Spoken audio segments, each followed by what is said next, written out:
All right, so welcome to the exchange. So, first and foremost, I'm not a financial advisor. I'm just here to give you my opinion on what I see in the stock markets. Looking to the left to see what has happened, then looking to the right to see what may happen. Do your own due diligence. Make sure you invest money in things you know about. If you don't know, invest in yourself and learn. That's the best way you can make money out here and have some security in these markets. So, let's look at what happens to stock markets so we can get a better idea and some security in exchange. Welcome to the Exchange Show. All right, welcome to the exchange again. We're talking about ExxonMobil, and at this point, it looks like we may be getting a further downturn. I just got a sell signal on Wednesday for ExxonMobil, and at this point, it looks like we have at least gone down to 98 bucks. Now, if you want to go to that far side, probably down here to 86. So, energy may be going down at this point for regular. So, we're going to talk about one where energy is going up, and it's nuclear energy. So, this is ExxonMobil's good old fashioned oil, gas, is what it's known for. That may be going down because people may be transferring their funds into Oklo. So, Oklo is a stock that I've covered a couple times. Currently, it's to the moon. It looks like we got a gap here. So if you're like, oh man, I missed it, you gotta be patient. You gotta be patient. And there's a couple ways to play Aklo. So if you notice, we are currently in a extreme. All right, I just got a signal here saying look out for it to come back down. The reason I got that is because it's at an extreme. It's above 80% in the RSI.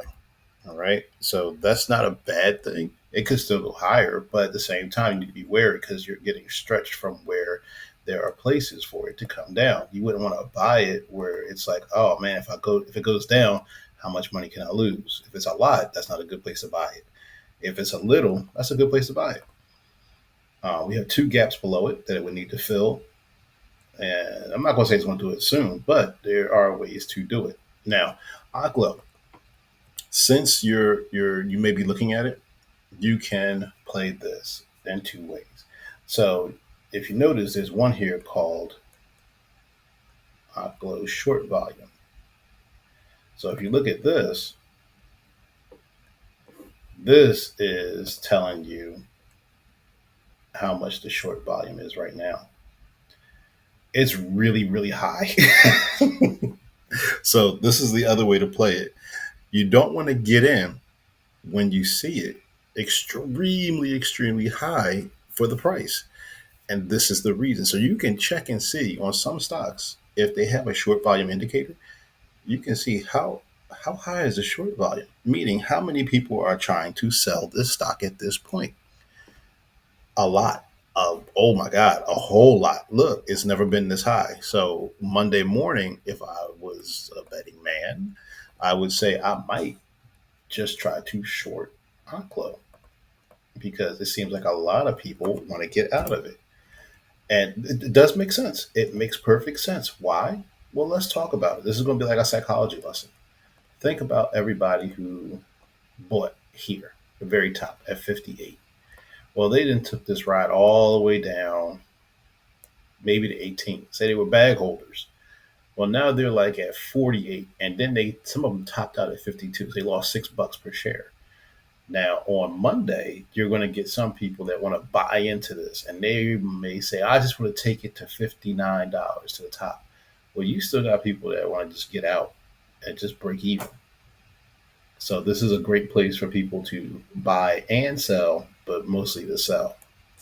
So, that's ExxonMobil, that's Oklo. We're also going to talk about Citigroup. So, in Citigroup, I want you just to look at this. So, in reference to banks, hmm, let's see. I already have an outer. Let's make sure I understand that as my outer trend line. The inner trend line is already broken. Outer trend line is my next place. So I'm looking for $67. So the reason I'm saying that is because a lot of times during this time of year, banks are known to kind of go down. So we're in May, right? Let's go back to May of last year.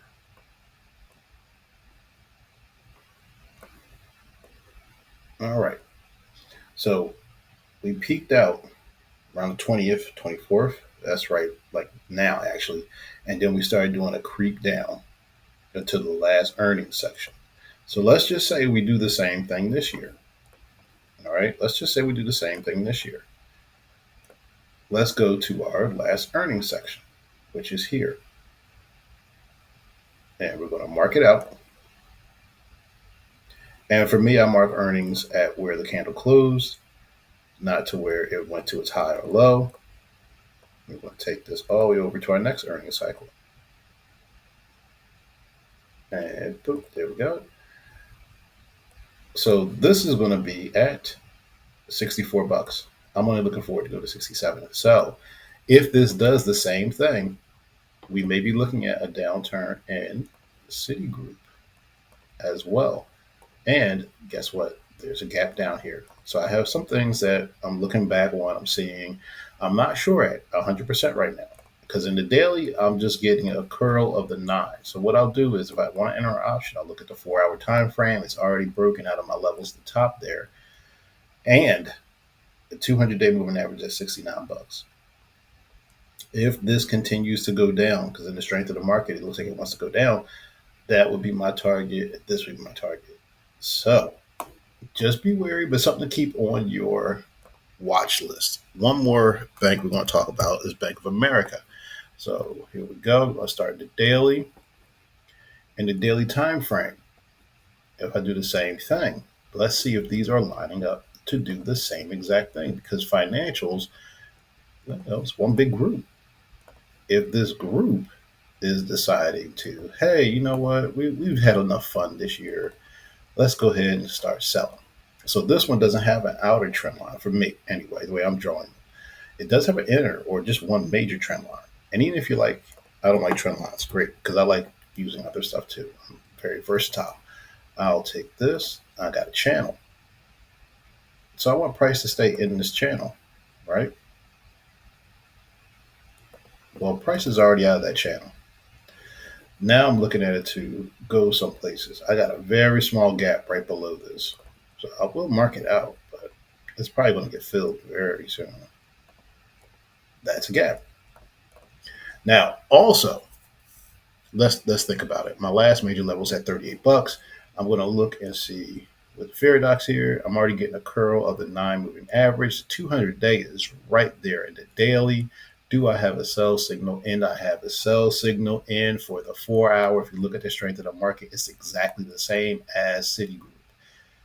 We're at the bottom here. Are we going to get a bounce or are we going to get continuation? Because of the 4-hour, the 200-day moving average is at $40.